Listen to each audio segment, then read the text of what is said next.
who was providing the prescriptions for all of these medications? No. And did you know that, in fact, it was Jennifer Tufts that prescribed the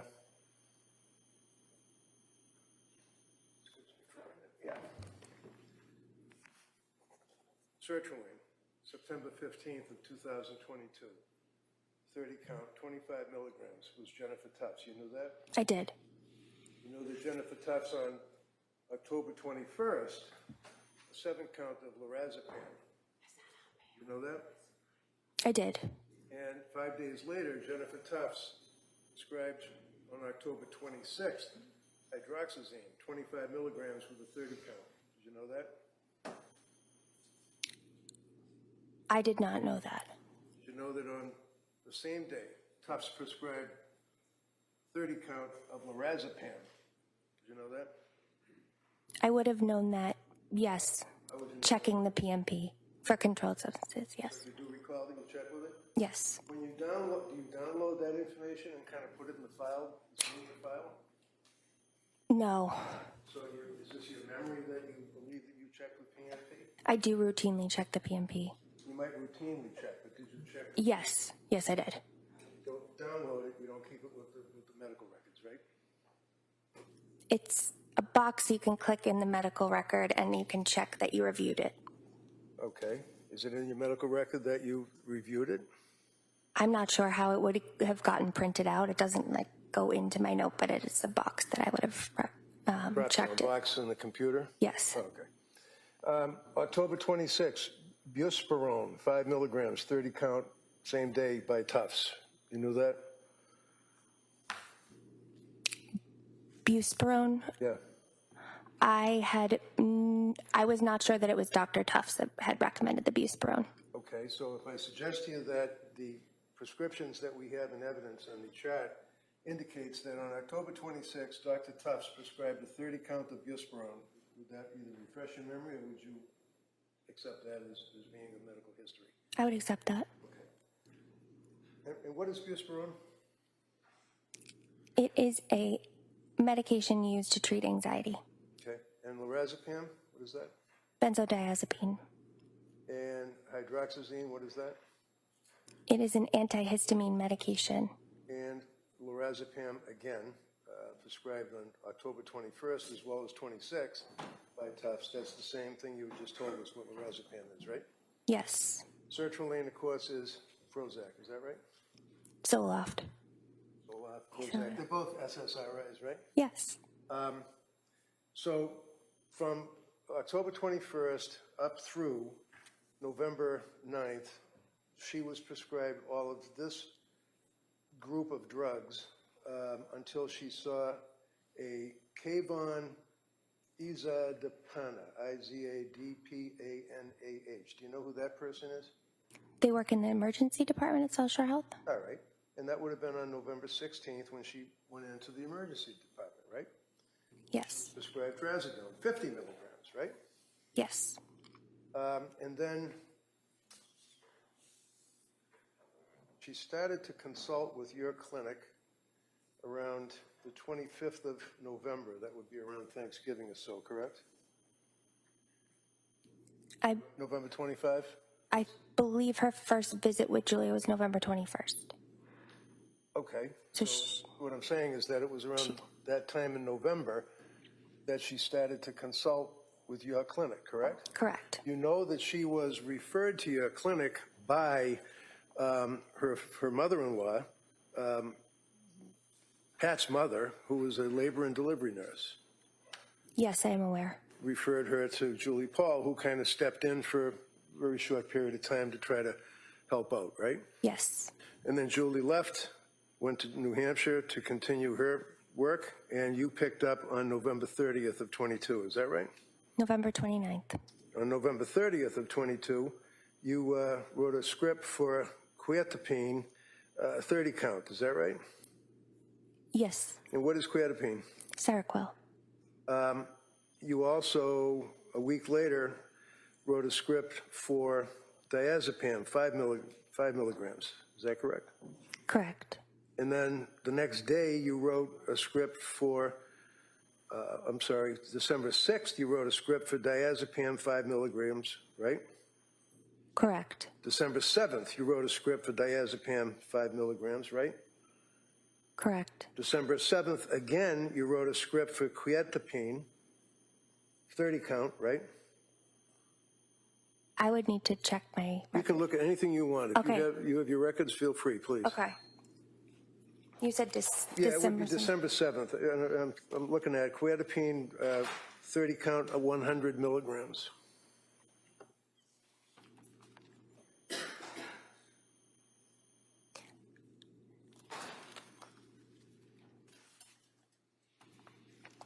I don't believe it was a 30 count of 100 milligrams. Do you remember writing quietapine script for 100 milligrams? I do. I believe the quantity was 22. 22, okay.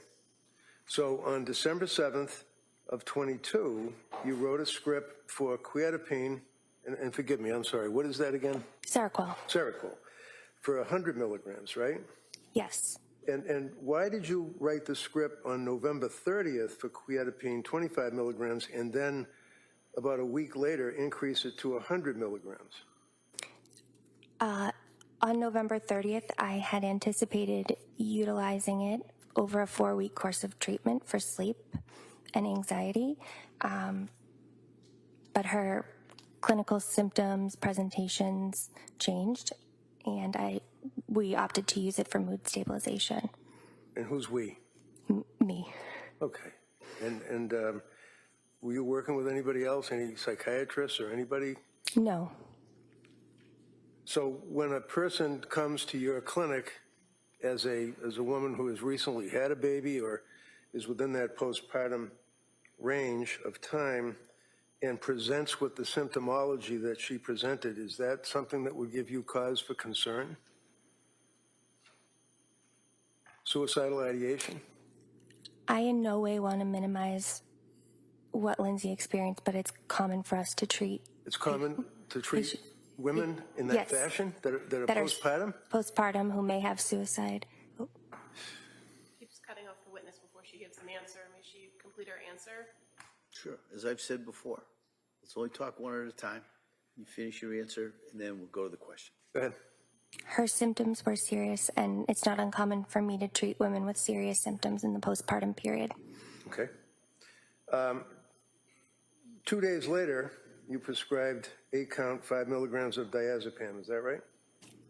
2 days from December 7th? Yeah, it was December 9th. December 9th. Yes. 4 days later, you prescribed more diazepam. Is that correct? December 13th? Correct. That would have been 2 milligrams? Yes. And then jump ahead to December 19th, you prescribed 14 count, 2 milligrams of diazepam. Is that correct? Correct. And then December 19th, you prescribed 300 milligrams of quietapine, 30 count, right? Correct. And that was on December 19th. 3 days later, on December 21st, you prescribed additional quietapine, 100 milligrams, 14 count, right? Correct. And then 1 day later, you prescribed more quietapine, 25 milligrams of 14 count, right? Correct. As far as your prescriptions continued on, if we can jump ahead, you continued to treat her, and on January 13th, you prescribed 2 milligrams of diazepam, 7 count, right? That would be on January 13th? I did not prescribe that on January 13th. All right, if I suggest to you that Rebecca Gelada has a script for January 13th of diazepam, that doesn't refresh your memory?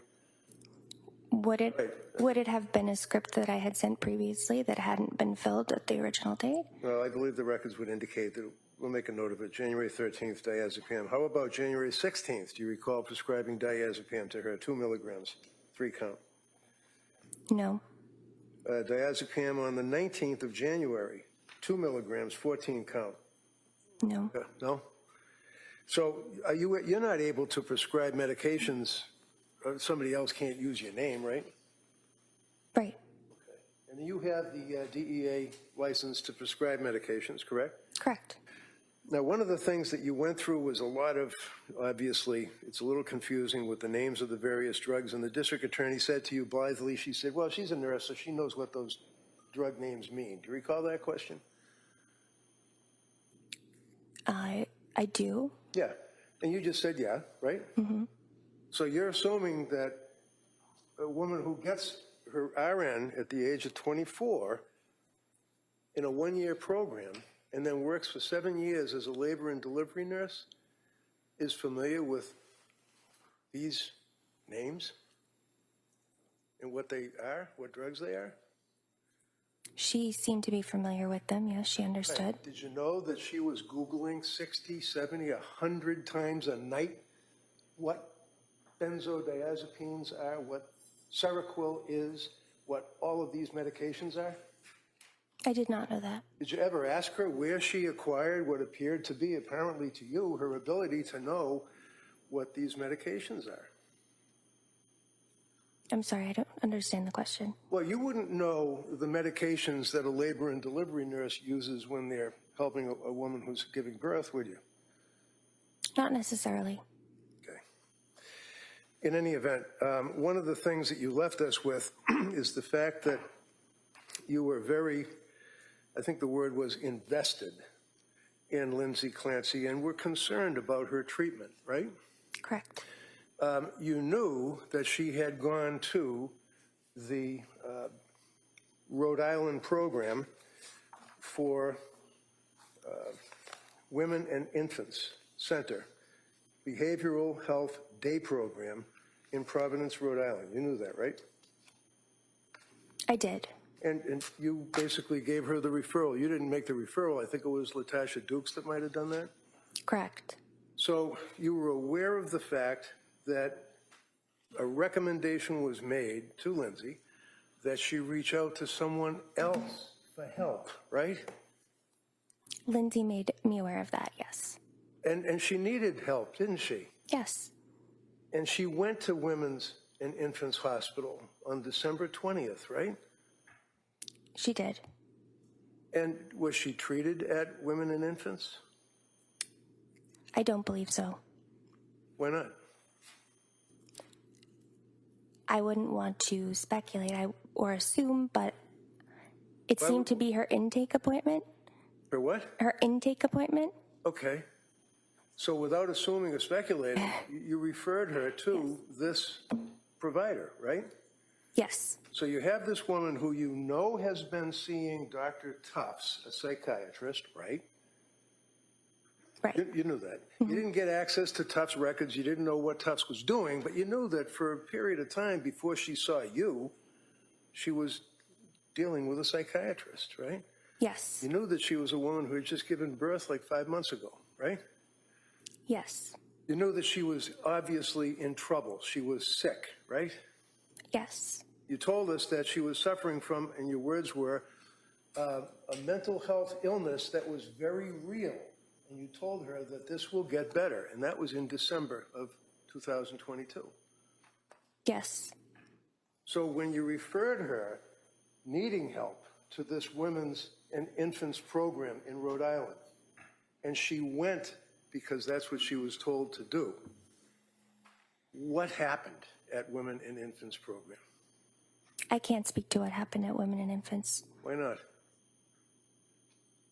because I was not a part of that assessment. What does that mean? I did not see the assessment, and I did not speak with Dr. Diaz. Why? Lindsay had informed me that she was going to be at the program for 2 weeks. She was hoping to be at the program for 2 weeks, right? She told me she was going to be at the program for 2 weeks. But she was turned away after about 8 hours of sitting there in an assessment and sitting in a group session. And she was turned away because of their concern that she was suffering from, well, let me ask you, what was their diagnosis? I'm not sure. Did you ever find out? I have not. Does it matter to you as a treating person that I think your words were is invested in Lindsay Clancy's care at that time? Did it matter to you why she didn't get accepted into the program? It did. Why was it? I do not know their diagnosis. Did you know that she had been diagnosed? You have different diagnoses, right? Like general anxiety disorder or general anxiety, GAD, and then you have, is it a differential? Is that what it's called? Mm-hmm. What does that mean? Yes. It means a differential in medicine could be patient comes in with a cough. What are your differentials? Differential might be bronchitis, pneumonia, strep throat. So it's different things, different diagnoses you consider. Did you know that, in fact, they wouldn't accept her into the postpartum program because of their concern that she had been over-medicated by drugs, and they wanted to find out? I can't speak to that. Did you know that she was diagnosed as diagnosis depression due to adverse drug effects? I cannot speak to that. Do you know, invested as you were, that on December, strike that, on December 20th, the very same day that she had finished being evaluated, woman you were invested in, had been evaluated by Dr. Diaz that you recommended or you mentioned, that in fact, looking at the exhibit, that they recommended tapering Seroquel, starting 200 milligrams tonight, follow up with outpatient provider of note. We attempted to reach current outpatient provider Rebecca Gelada, but did not receive a call back. I never received a call from Women and Infants. So this medical record from Women and Infants saying that they called Rebecca Gelada and never got a call back, your memory is that they never called you? They never called me. I absolutely would have called them back. Okay. Well, regardless, you never talked to anybody from Women and Infants, did you? Whether they called you or whether you reached out to them being invested? I did not. I know our program re-referred her a few days later. I'm going to offer this now, Your Honor, I think just It's already in evidence. yeah, I know. We'll just, Mark, it's just a debate. yeah, well, I'll allow, we'll keep it as an exhibit for identification. You can double check, make sure the pages that have been referred here are contained within, is it exhibit 220? Yep. And if not, then we can admit the second. Okay, thank you. One of the things that is a takeaway from your treatment of Lindsay is that she was, I think your words were that she was scared and thought that starting these drugs, the drugs, it was scary, were her words, right? Yes. And at no time did it occur to you that Lindsay was doctor shopping or trying to get drugs. She was trying to basically get off drugs, right? Correct.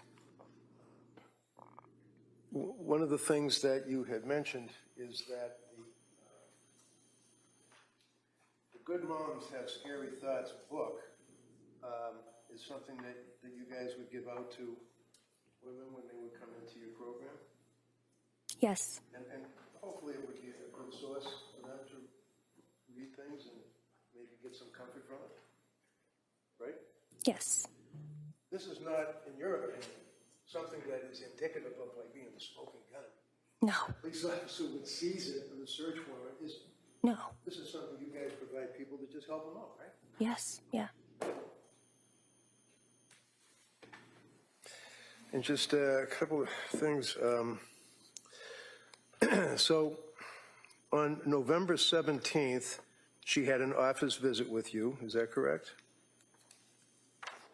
Not on November 17th. Okay. And you are South Shore Medical Center, right? Yes, that may have been her PCP.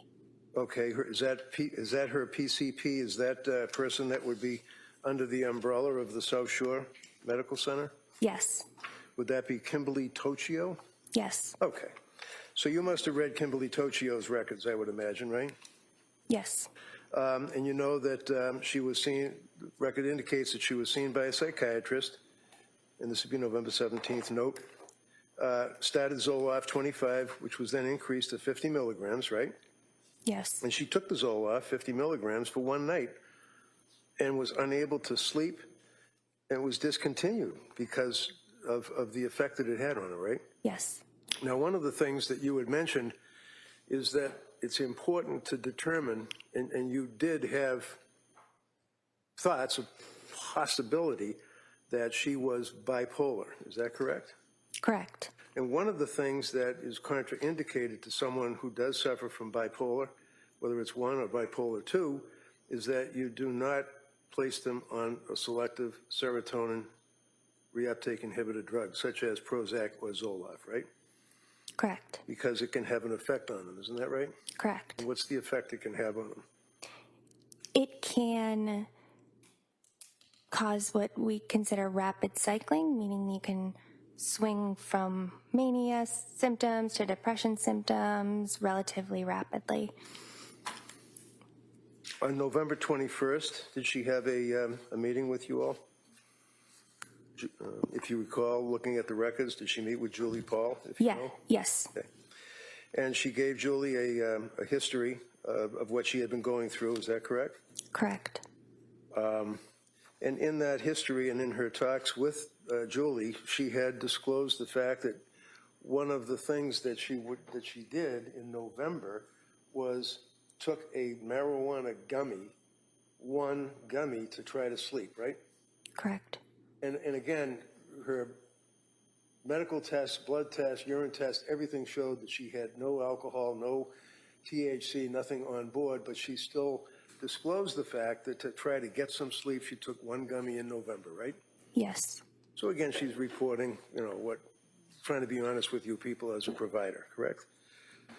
Yes. And the scales that counsel asked you about, you were talking about the depression scale, you were talking about the Edinburgh scale, and I think we all know that the Edinburgh scale is geared for an evaluation of a person, of a woman who is in that postpartum period, and you evaluate whether or not they are, as a result of being postpartum, severely depressed, right? Yes. And you indicated that at some point her Edinburgh scale was initially, what was it, 15, 17, if you know? Initially at my visit, my first initial with her, Yeah, what was her Edinburgh scale the first time you saw her? 17, Okay. And that would be moderate? moderate. Okay. And then she had another Edinburgh scale after that, correct? Correct. And when was that, if you know? December 6th. And what is EPDS? What does that mean? Edinburgh Postpartum Depression Scale. All right, so would you look at November 21st, please, which would be, so November 21st, she was administered a Edinburgh test, right? On the 21st. That would have been at Julie's appointment. I don't have that in front of me. If I told you that, well,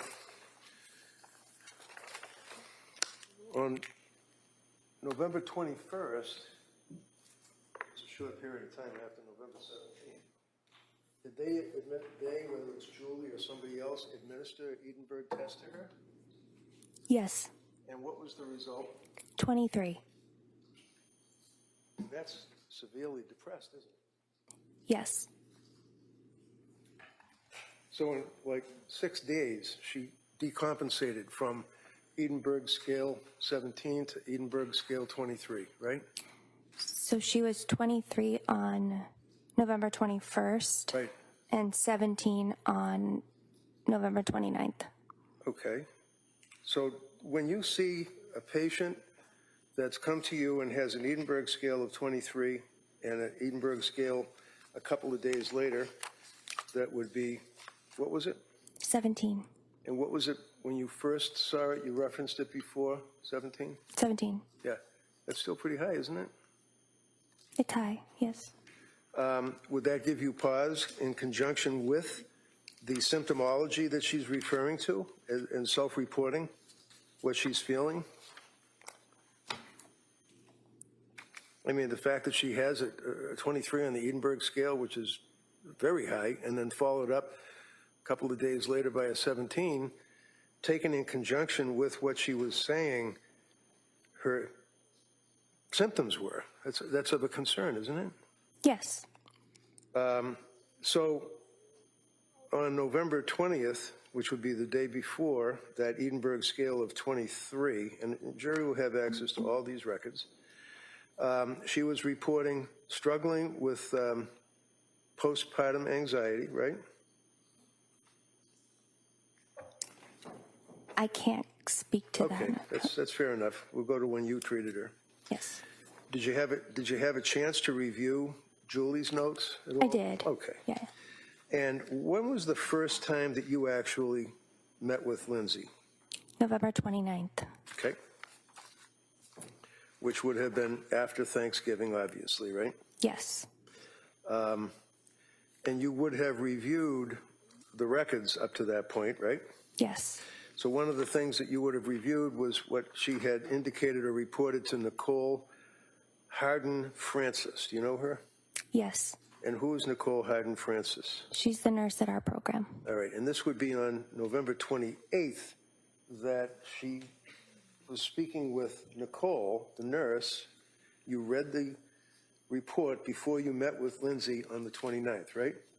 Right. So you knew that she had been reporting panic symptoms, that she was disoriented, that she was forgetful, that she was not connected to her body. That's what she told her, right? I would have to review that just to be accurate. Right.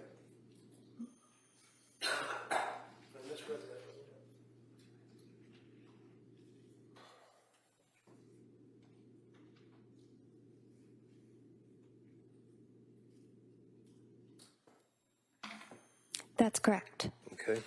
And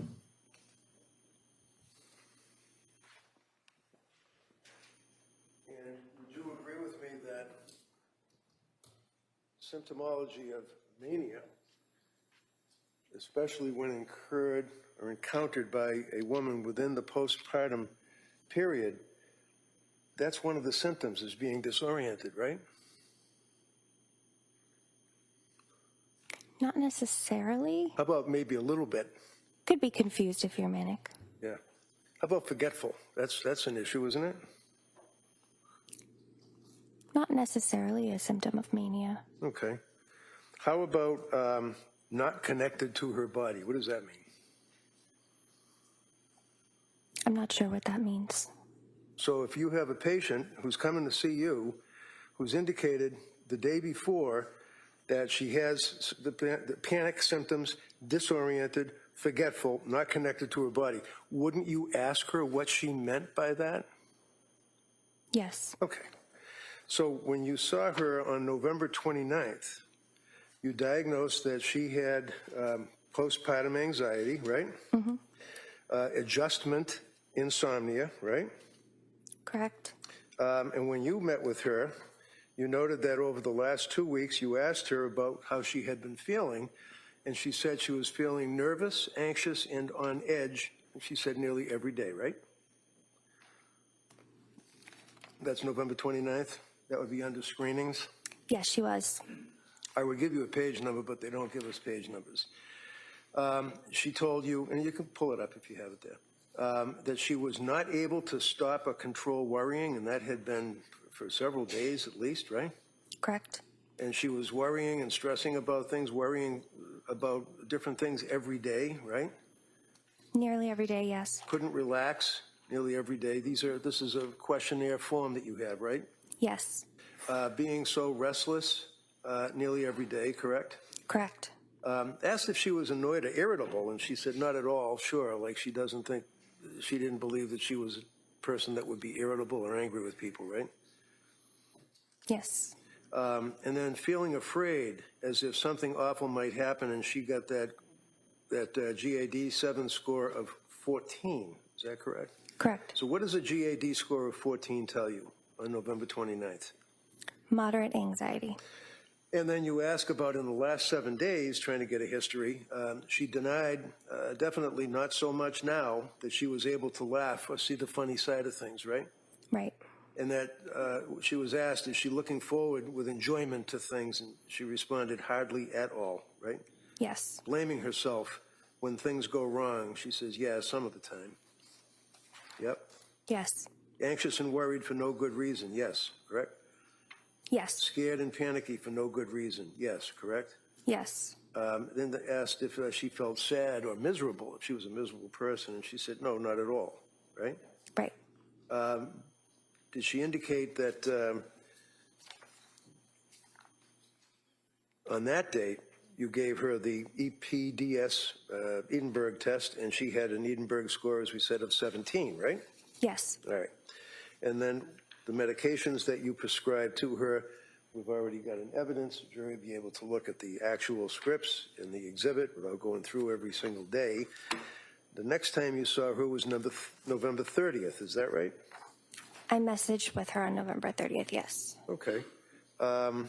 And you indicated that if you're not sleeping well with Valium, no need to continue it. I'll prescribe a short taper. And you went on about tapering and 5 milligrams of Valium to 2.5 milligrams and no benzos. And That was not on November 30th.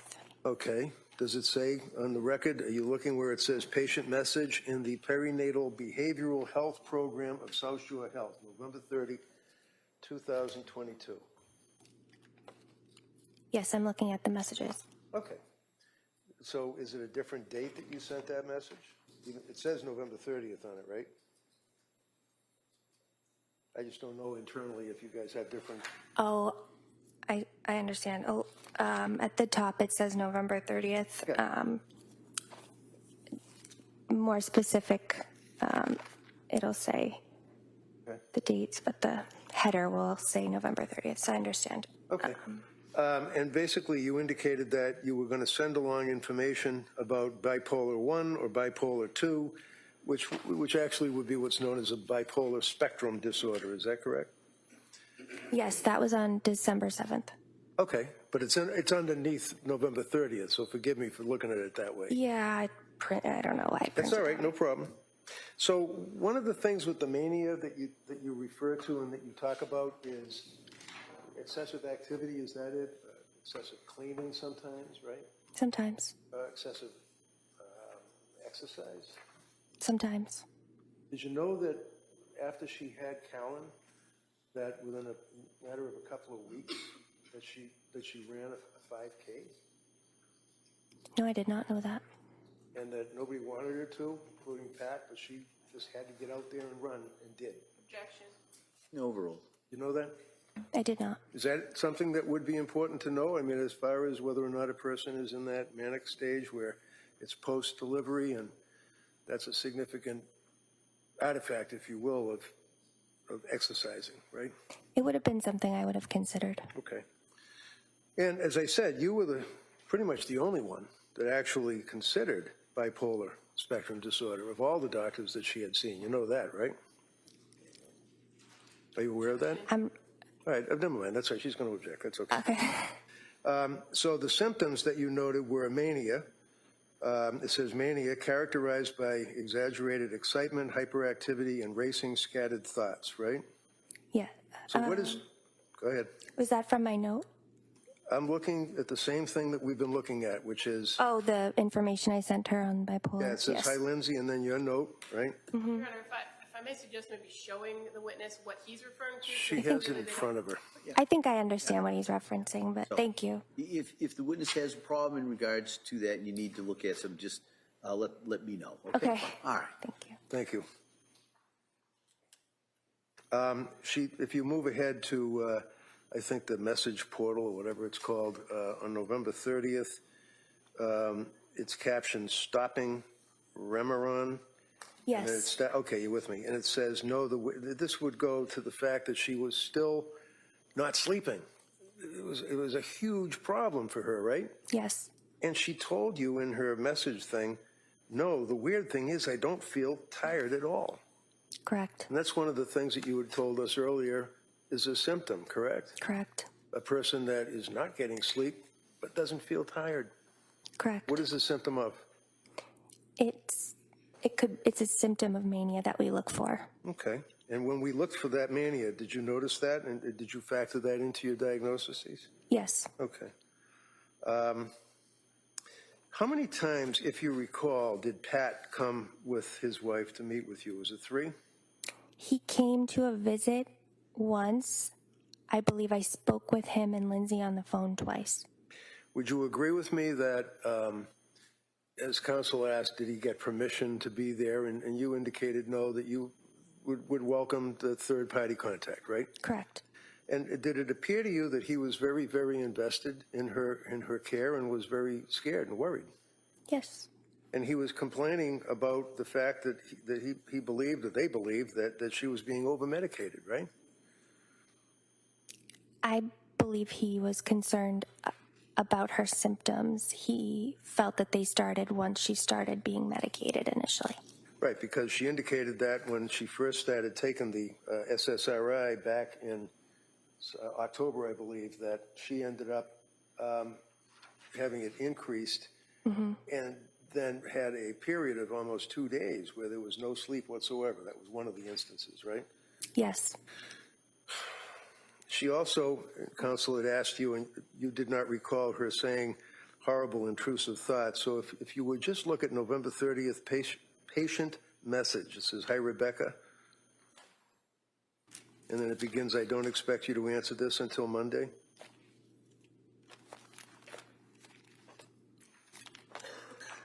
I see that. Okay. And then she says how she basically only slept for about 4 hours at the beginning of the night, 9:30, and then dozed off for 45 minutes and said, "Today, all day, I had horrible, intrusive thoughts and deeply depressed," right? Yes. So when was the next time that you saw her after she sent that message on November 30th? I would have seen her on December 6th. She had sent this message, I believe, on December 3rd, and I saw her on the 6th. So on December 3rd, and again, it would be the way that they print this thing out, it has a date of November 30th, but then underneath it, it would be a different date of December 3rd. Is that right? Yes. Okay. And when you, as an invested nurse practitioner, receive a message from a woman who is postpartum, who has been through what she's been through and the symptomology that she explained and the doctors that she's seen, not two very good results, you'd be concerned when you see a person saying, "I have horrible intrusive thoughts," right? Yes. All right. So as a result of seeing on December 3rd that Lindsay Clancy, with her history, had been telling you that she had horrible intrusive thoughts, what did you do? Did you call her? She had told me that she took the Ativan and now the thoughts were gone and she had felt good. So, But I did speak to her about it. yeah, but she told you At her that next appointment. she told you that in her message. Right. That she had today, all day, I had horrible intrusive thoughts. Deeply depressed. I finally took 0.5 of Ativan at 6 p.m. And the thoughts are gone, is what she told you, right? Yes. Did you ever bother to ask? I don't know. I mean, would you ask the patient what the horrible intrusive thoughts were? I would have, yes. Did you? Yes. What did she say? She described them as thoughts of not wanting to be here. How about, did she ever describe to you that she was hearing voices? No. How many people have you treated for postpartum psychosis? 5. And of those 5 people, did they hear voices?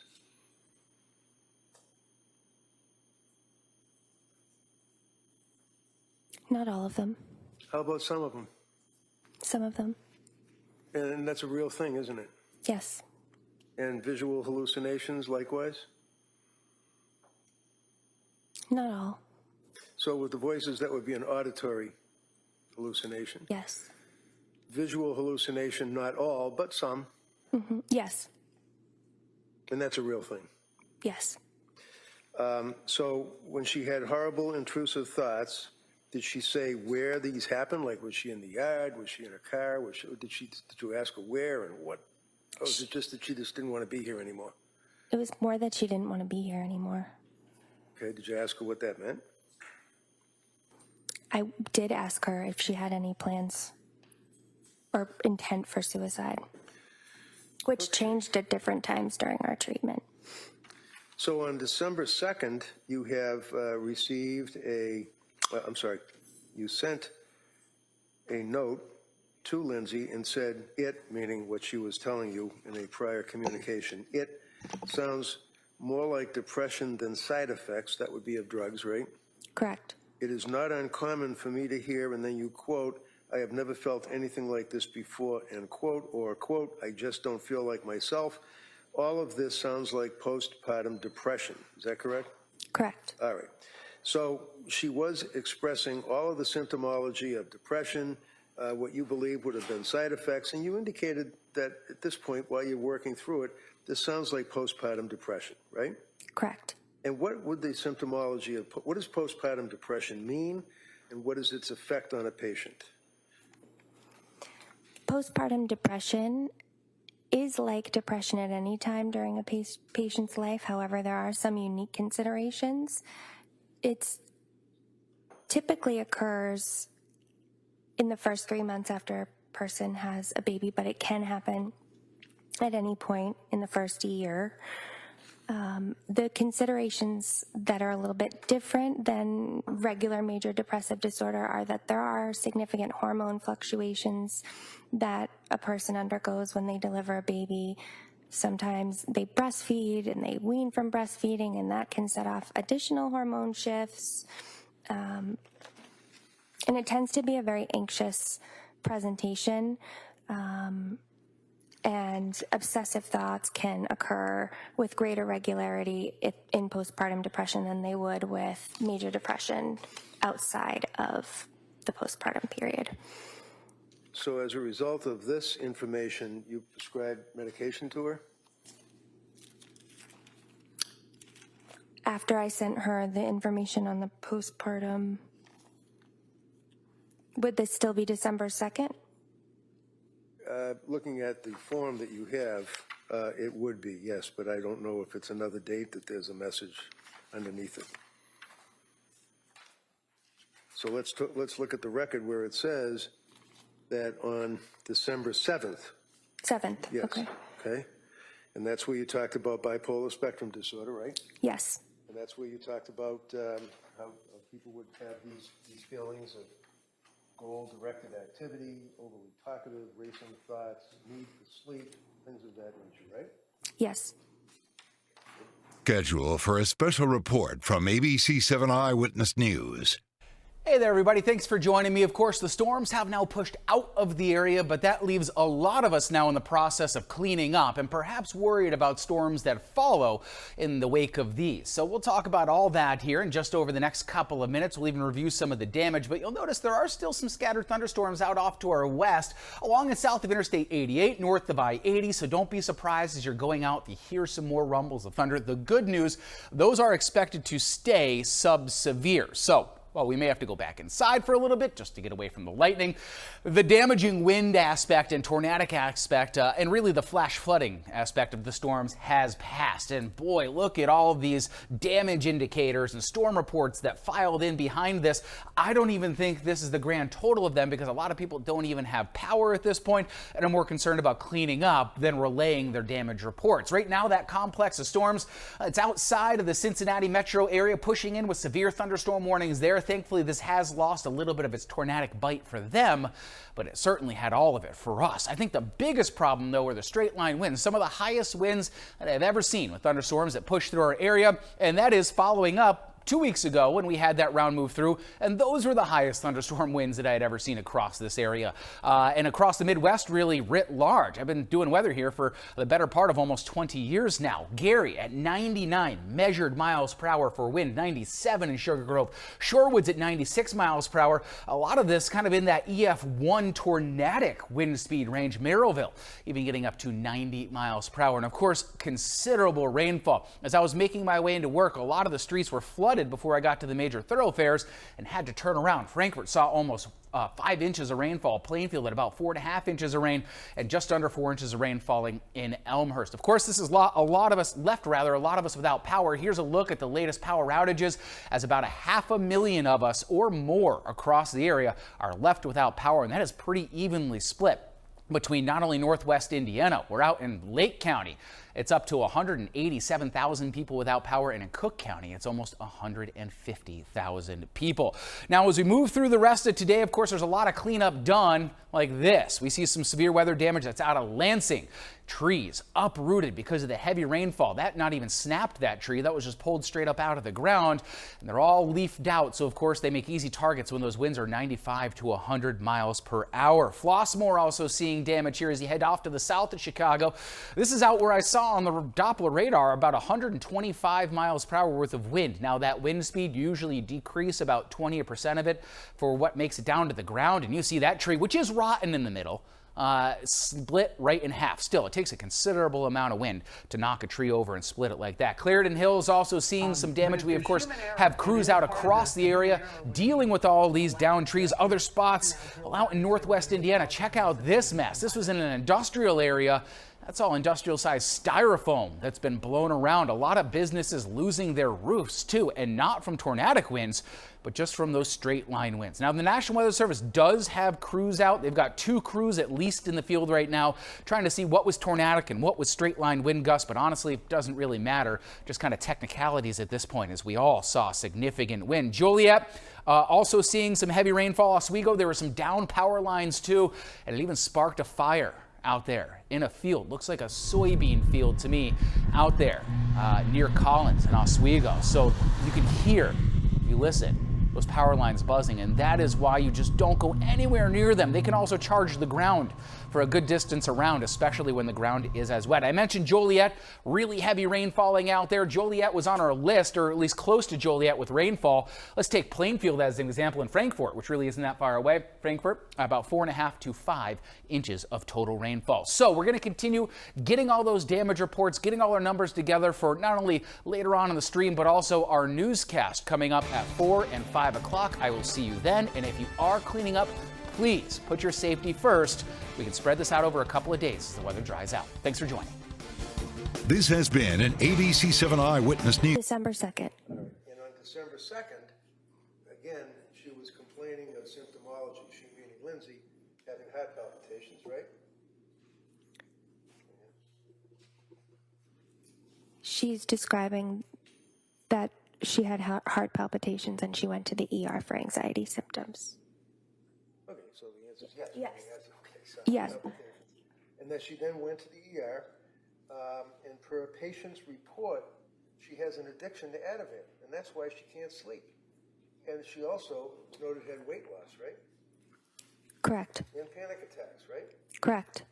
So she's got a fear that she's on the benzodiazepines by script that she didn't want to be on, and she couldn't sleep, and she was losing weight, and all the other symptomology that we talked about, right? Correct. And that's in December. Yes. December 5, Nicole Hayden-Francis had a chance to speak with Lindsay. And at that point, there was a recommendation that she might want to try INPT LOC. What does that mean? Inpatient level of care. Okay. And that would be Nicole Hayden-Francis, who's a nurse, was telling her that on December 5? Yes. Now, and again, I know you don't have the records from Letitia Dukes, so if I may approach. You may.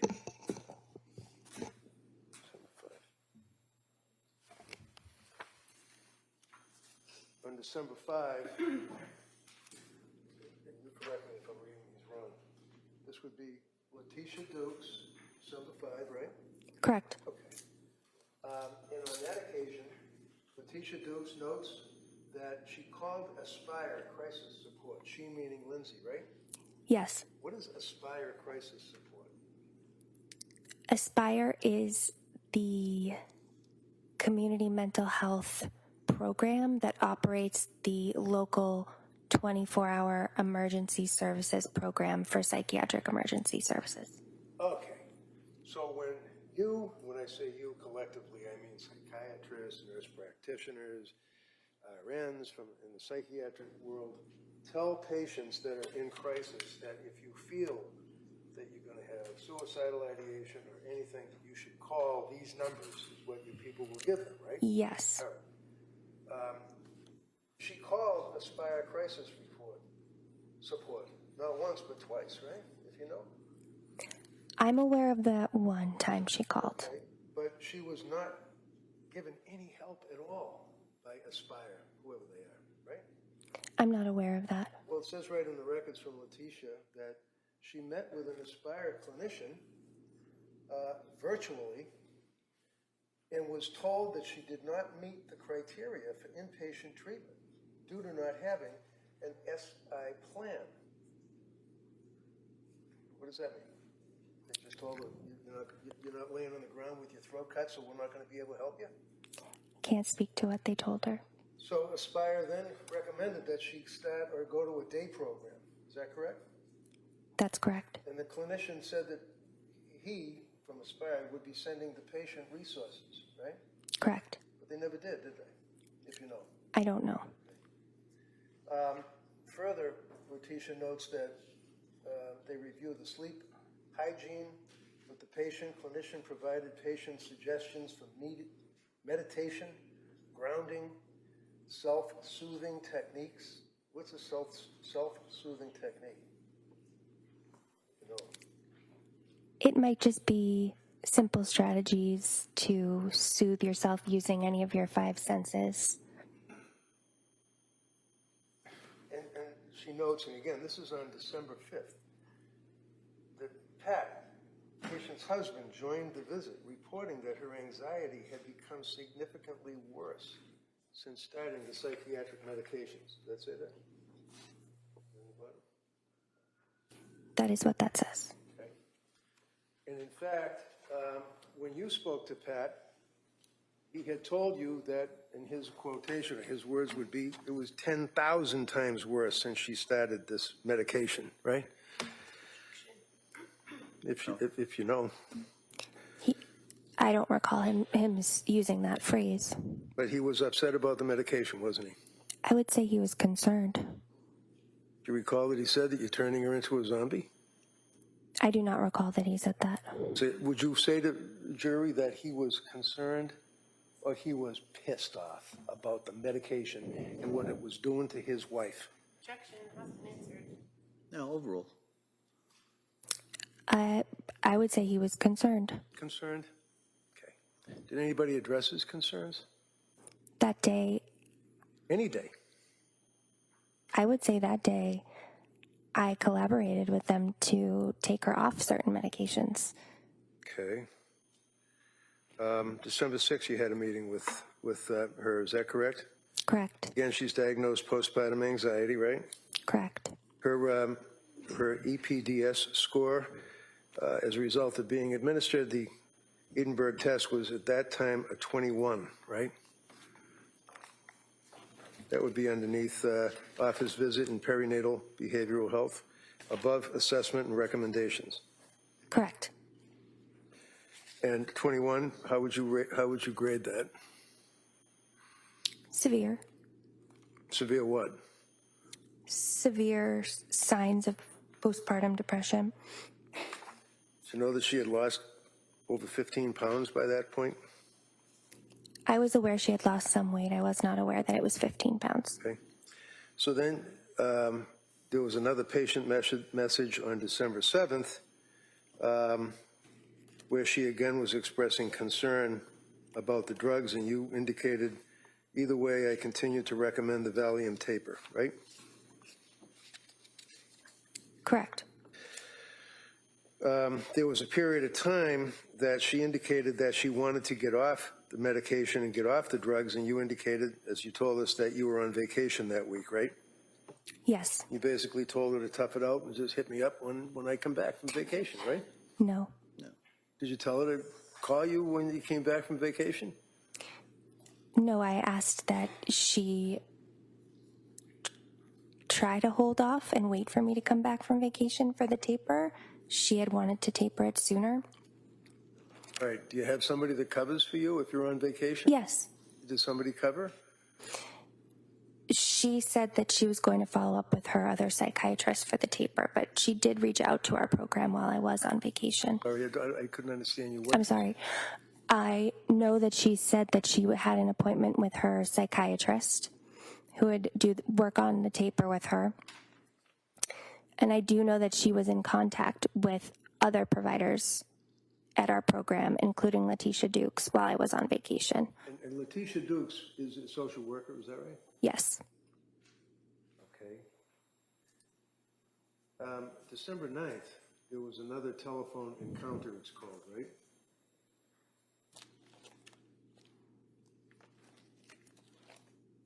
Yes. And yet again, her husband, Pat, was involved with this call, right? Yes. So does this put Patrick up to around 4 times, maybe 5 times, that he had been involved either in person with your business or on the telephone or on the telemetry or whatever it is, computer? I spoke with him on the phone twice. He was in one of our visits on December 6th, and it appears he was in the visit with Letitia as well. So this would be a Rebecca Gelada telephone Yes. encounter on December 9th, right? Correct. And on that occasion, Lindsay, and it says, and her husband called this writer, that'd be you, right? Correct. Regarding the plan to taper, correct? Correct. And they both agreed that Lindsay's symptoms remain too acute. What does that mean? What's acute mean? Severe. Did they say that she's sleeping but waking up? Let me back up. Was he telling you all of this while she sat there? She wasn't saying much in that conversation, was she? I don't recall who was saying more than the other person. Do you recall that she indicated that she wanted her husband to be involved to speak for her because she was really decompensating, right? She wasn't self-reporting and self-advocating too well for herself at that point, was she? I just know she did have her husband on the call, and he did speak on the call. They indicated that she was waking up with panic symptoms, right? Correct. What panic symptoms? What does that mean? Panic symptoms can be this sudden rush of intense That's not what can be. What did she tell you, or what did her husband tell you? Her panic symptoms. Panic symptoms. What were they? Panic symptoms are racing heart, intense fear. Those are panic symptoms. Sudden rushes of intense anxiety that seem to come out of nowhere. Okay. Is that something that you learn in school, or is that in a book? Is it in the DSM, or what? So we all have our own opinion as to what panic symptoms might be, but from a medical standpoint. Those are what panic symptoms are. Would you agree that Patrick, in this conversation, also indicated that she was having intrusive thoughts, yet again? Right? Correct. What were the intrusive thoughts that she was having when she wakes up with panic symptoms? I don't recall the specific intrusive thoughts. I recall asking about safety and that she did identify having thoughts of suicide. Well, Patrick told you that she has thoughts of suicide, right? Lindsay as well. Okay, so I'm asking you, what you, as an invested healthcare provider, told this woman to advise her what your investigation revealed. If you have a patient tell you, I'm having intrusive thoughts, what were they? I recall that they were intrusive suicidal thoughts. And is this a frequent theme that you noted? I don't know if it was a frequent theme that I noted, but I know that it was documented several times throughout her course of treatment with providers in my program. So at this point, with all the providers of your program and her indications, as well as her husband's, about the number of times that she had suicidal ideation, did you prescribe more drugs for her? At this occasion, I prescribed Valium. You bumped her up to Seroquel to 400 milligrams, didn't you? Yes. Did that help? How'd that work out? At 200 milligrams, she was able to sleep. So I felt that the mixed the manic symptoms in her mixed presentation were alleviated at 200. So on December 12th, she sent you one of those messages. Thank you, Rebecca. December 12th. She says, for the last 3 nights, I've taken 2.5 milligrams of Valium and 200 of Seroquel. I have to say, I do like the way it makes me sleep deeply and soundly for about 7 or 8 hours. I don't like the way I feel in the morning. You read that to the jury for the DA, right? Yes. But then the rest of the sentence is, incredibly depressed and unmotivated to do anything at all. Do you remember her saying that? Yes. Now, you'd agree with me that that's one of the observations that you make or symptomology of a person that's suffering significantly from postpartum anxiety, depression. She's incredibly depressed and unmotivated to do anything, right? What Correct. does that mean? What does she mean by that?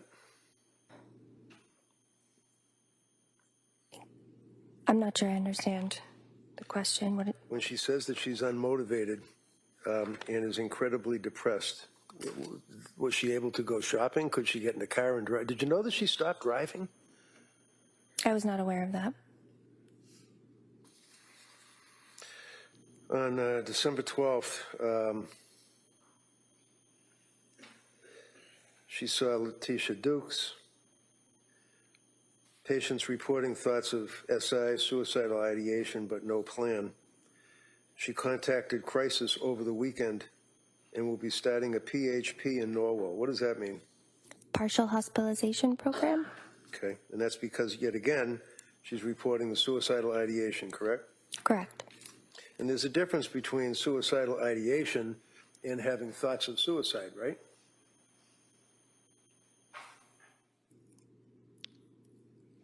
Under the DSM, is there? There's a suicidal ideation can be a spectrum. Okay. On December 13th, telemedicine in the perinatal behavioral unit. Again, there was a concern about suicidal ideation, and her look underneath Edinburgh postnatal depression scale, if you have it, was now 20. It's still severe, right? Correct. So what did you do on that date, if you know, December 13th? I recommended that she continue Seroquel 200 milligrams and Valium 2 milligrams. December 19th, telemedicine with Letitia Dukes.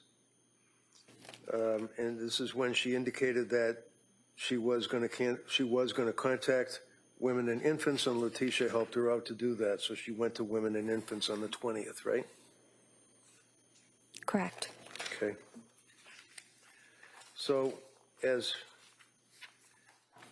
time went on, and she had gone to Women and Infants and was unable to be treated on December 20th and went home, or picked up by her husband, what was her course of treatment after that?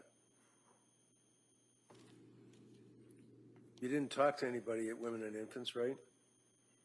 At that time, I did not talk to anybody at Women and Infants, but I do know that we re-referred her in a few days. I know you already told us you re-referred her. My question is real simple, and I don't mean to be a bully. I just want to ask you, Yes.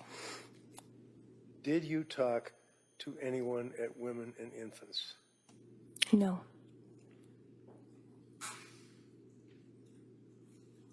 So, as I read the record, which is an exhibit, Women and Infants, December 20th, differential diagnosis, concern about medications, reaches out to Rebecca Gelada, no return call from Gelada. You don't recall that.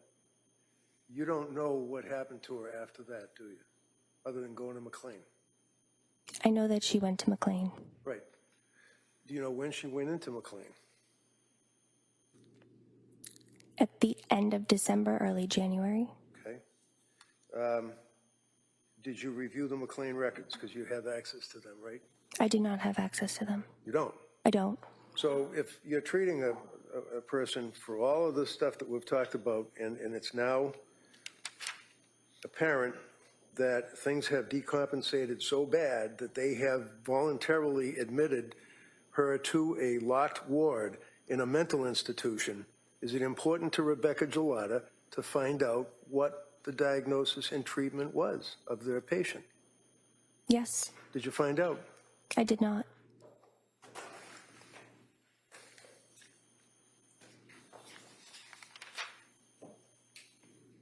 And any time you called in an ROI, any time you needed a release of information such as a HIPAA release, she would have signed it, right? Objection. Overall. Would have. You have no reason, Speculation. well, not hardly. I'm going to allow that, the jury can weigh that. You can explore that on a cross-examination, redirect, I'm sorry.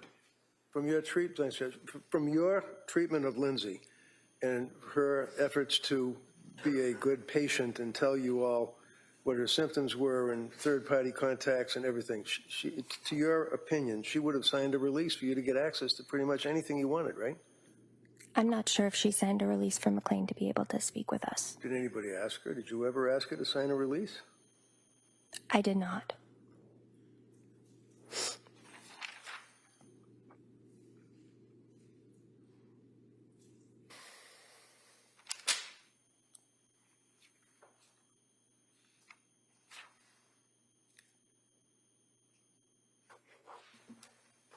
That's all I had, Your Honor.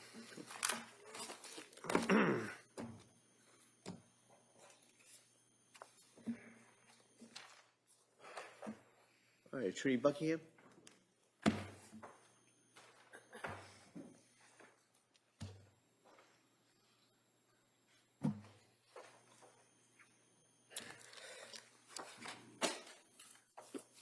Mr. Lotta, Lindsay Clancy was only a patient at the South Shore Perinatal Behavioral Health Clinic between November 20th and December 13th.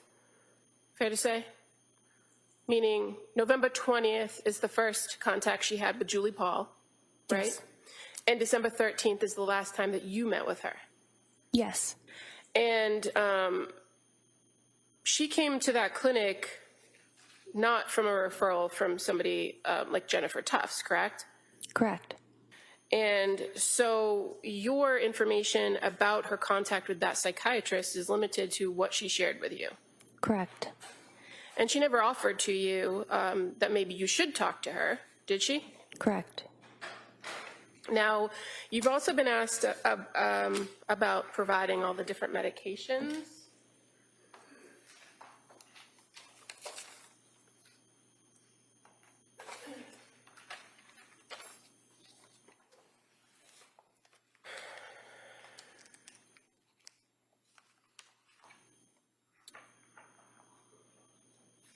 And if I may approach with may. Exhibit 1, please. Yes, you may.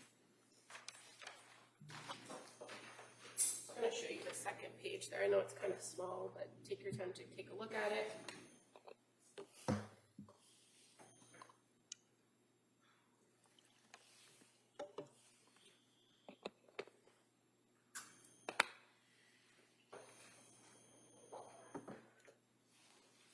Do you ever see on there that you prescribed any medications to Lindsay Clancy in January of 2023?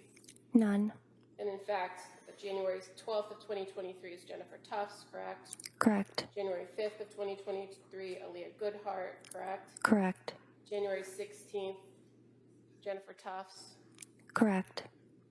Jennifer Tufts for diazepam.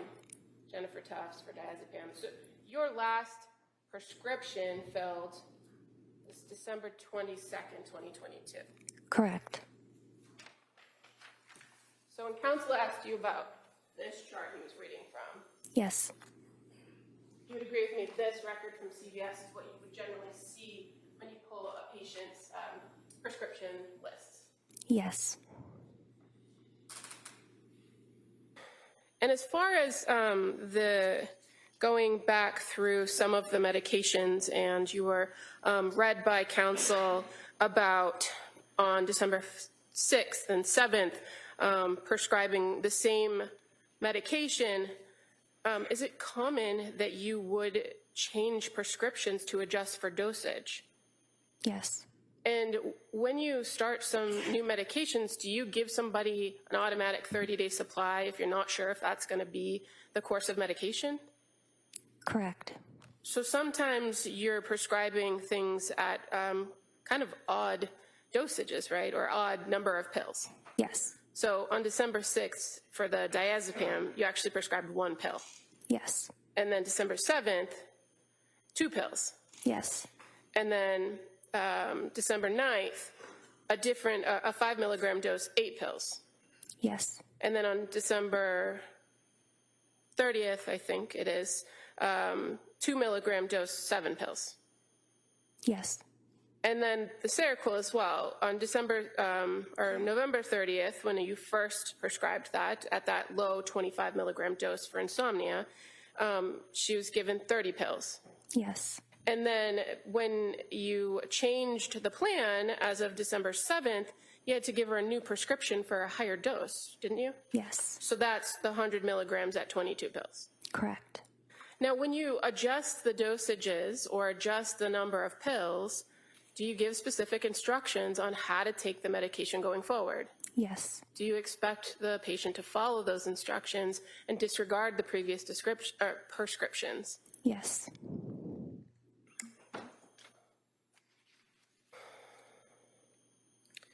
Now, at several points, you've indicated, and counsel asked you about referrals or recommendations that Ms. Clancy go to a partial hospitalization program, right? Do you recall that line of questioning? I do.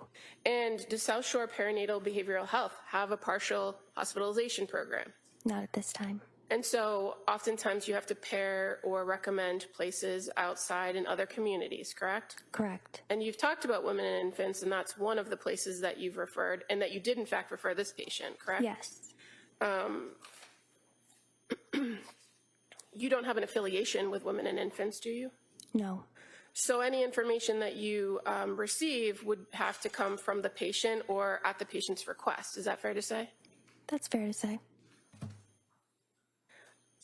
In regards to her visit to women and infants in December 20th, you had contact with Lindsay Clancy the next day, didn't you? I did. And that was through the MyChart messaging? Yes.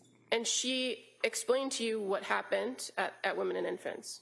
Yes. She gave you details about what they told her, that she wasn't going to benefit from the groups, and that when she told them about her medication history or medication issues, that they believed that she should come off Seroquel. Yes. So while you don't have the records of the diagnosis, you had a report from the patient about what they were recommending, didn't you? Yes. And as a result of that, you started a conversation with her about tapering Seroquel, didn't you? Yes.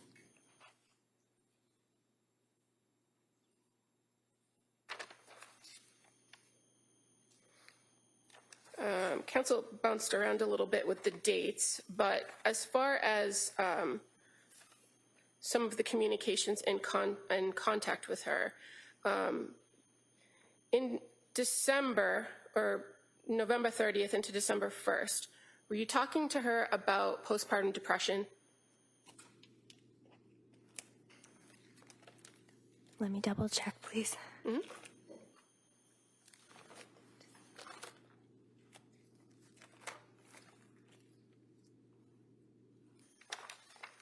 I was.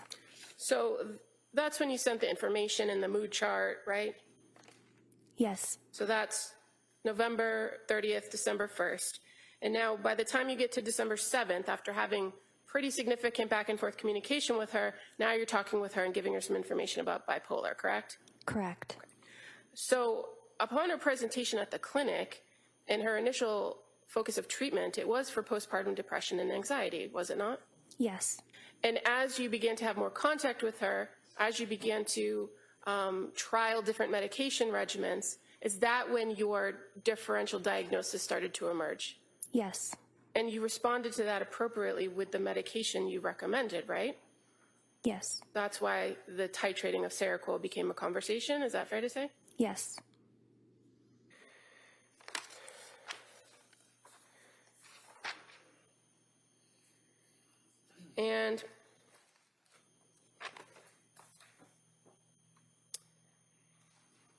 when you, after the Women and Infants program on December 20th, you didn't see Lindsay Clancy again in the clinic, did you? Either telehealth or in person? No. And the only contact you had with her was through the messages about the plan for tapering, correct? Correct. And while you were going to be away and not available to her, you still gave her a plan and a prescription to assist with tapering, didn't you? I did. Was your clinic or your colleagues still available for her if she needed it? Yes. Did she reach out? I believe that either she or Patrick did reach out on December 30th. And that was for a higher level of care recommendations, right? Correct. But as far as issues with the taper, did she reach out to you or your colleagues about issues with the taper? No. Now, counsel went through with you a call in which Patrick and Lindsay, or Lindsay indicated to you that she was having panic symptoms and intrusive thoughts. Do you recall that? Yes. In that call, did you contract for safety? Yes. What does that mean? It means assessing immediate safety. For example, not to speak in hypothetical, but if somebody was saying, I have a plan to kill myself, I have a knife, I am calling 911, I am sectioning that person. If somebody's saying, I'm having thoughts of suicide, okay, what are they? Do you have a plan? Do you have intent? What I recall from Lindsay is she was having thoughts of suicide. She did not disclose a plan, no intent, and her husband was aware of this as well. He was on the call. And in fact, in any of the times that you met with or had messages with Lindsay Clancy and she talked about intrusive thoughts or suicidal thoughts, did she ever articulate that she ever had a plan? No. Or that she ever actually had any intent of completing the act? No. And you're aware that she did have support in the way of her husband and her family, didn't you? I was aware of that. And again, intrusive thoughts, when a person tells you, a postpartum mom tells you they're having intrusive thoughts in your training experience, in the times that you've treated moms with postpartum depression or anxiety or even psychosis, that's a fairly common complaint, right? Yes. And again, depressed and unmotivated, fairly common to hear those from new moms. Yes. And in your experience in treating individuals with postpartum psychosis, whether they hear voices or not, did you ever have any concerns based on your contact with Lindsay Clancy that she was suffering from postpartum psychosis? I did not. I have nothing further. Well, it appears as though she was, doesn't it? Objection. Hold on, why don't we do this? Why don't you get over there, Mr. Barrington, if you can, go ahead, let me ask you a question. I will throw it. All right. Anything further? All right, you can step down, thank you. Thank you. All right. Counsel, could I see you over sidebar?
looks like I finally got one prediction about how the day was going to go, pretty close.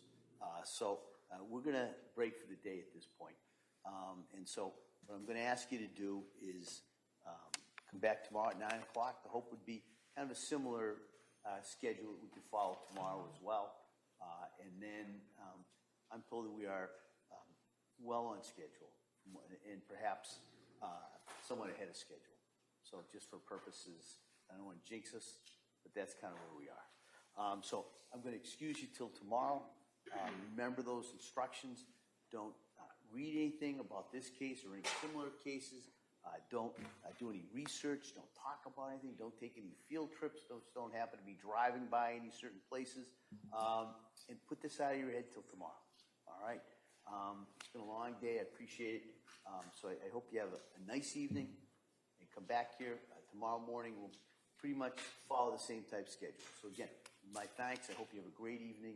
We'll see you tomorrow. Court, all rise. Sure, close the notebook, please. Wait.